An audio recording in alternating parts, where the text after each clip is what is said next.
So, during the lecture, we learned that multi-sensory information is important for postural control and also balance control.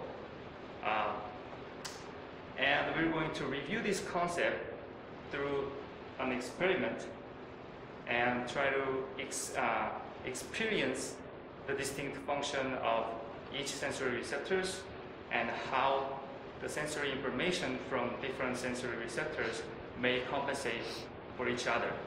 And that is the learning objective of the first set of experiment for tutorial number 1. To do this experiment, we're going to assign a participant who's going to go through the balance performance, and a person who's going to report and monitor the participant's posture sway, and a person who's going to control the time for each trial, and a spotter to ensure the safety of your participant.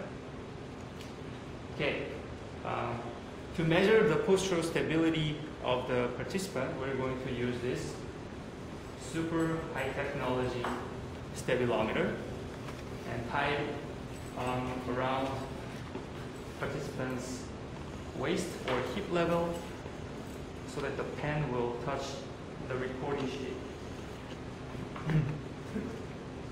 And this stabilometer will allow us to compare postural sway of the participants between different conditions. For example, when our participant stands on both of the feet with his eyes closed, look straight ahead,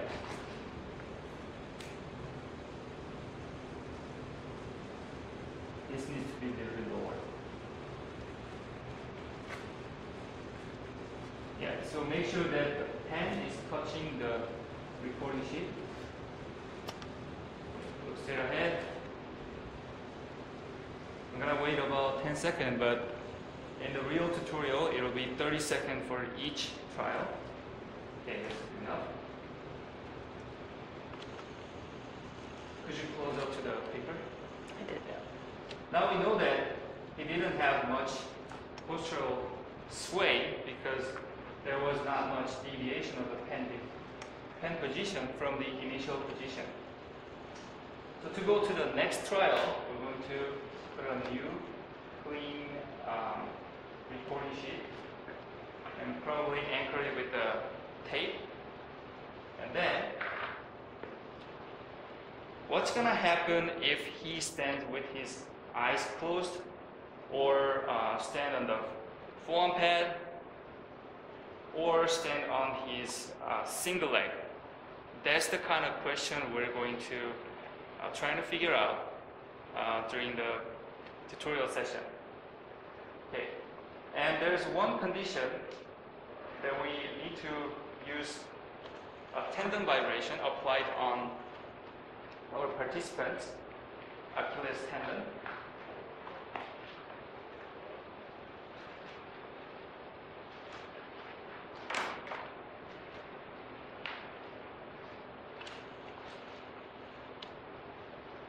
So this video is just showing where we need to apply the tendon vibration.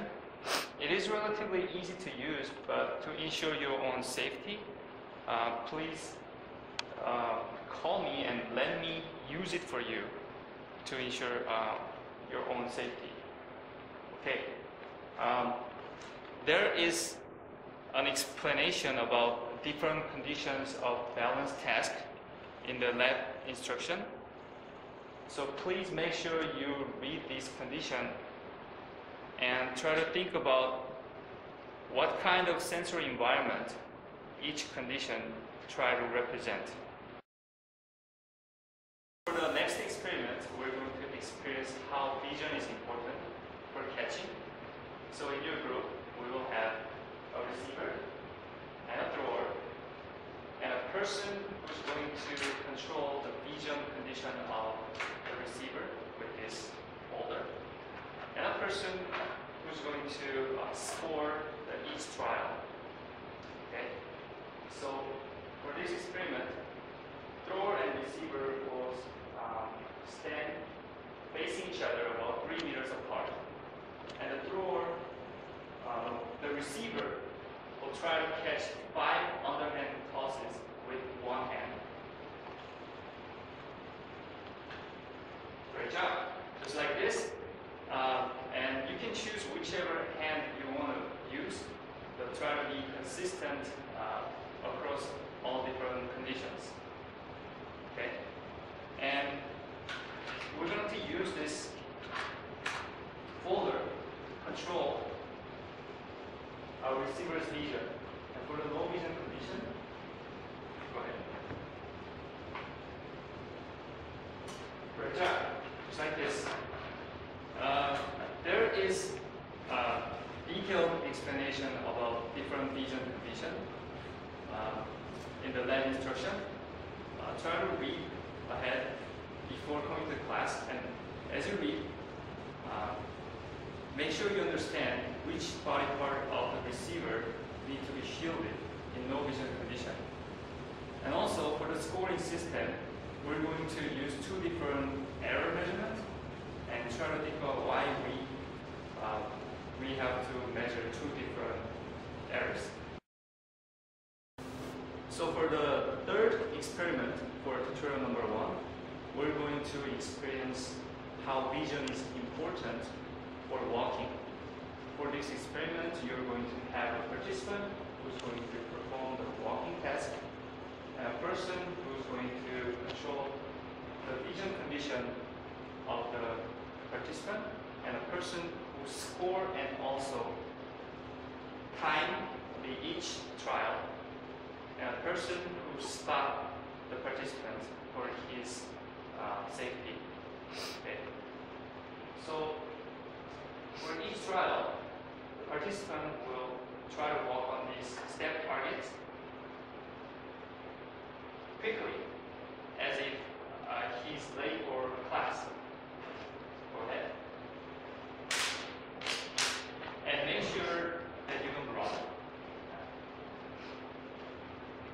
And for the low vision or vision impaired condition, we're going to use the folder and also the prism glass.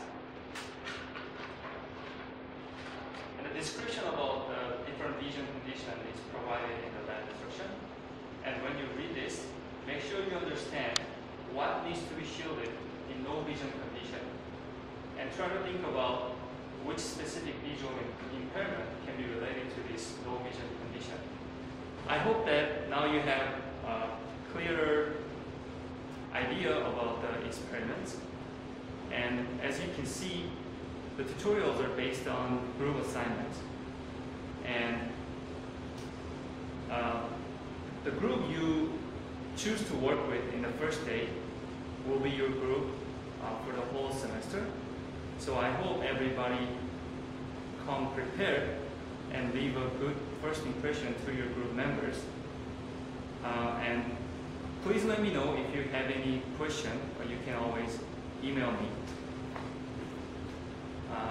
And thank you for watching, and thank you very much for our awesome volunteers. And I will be looking forward to seeing you guys all. Goodbye.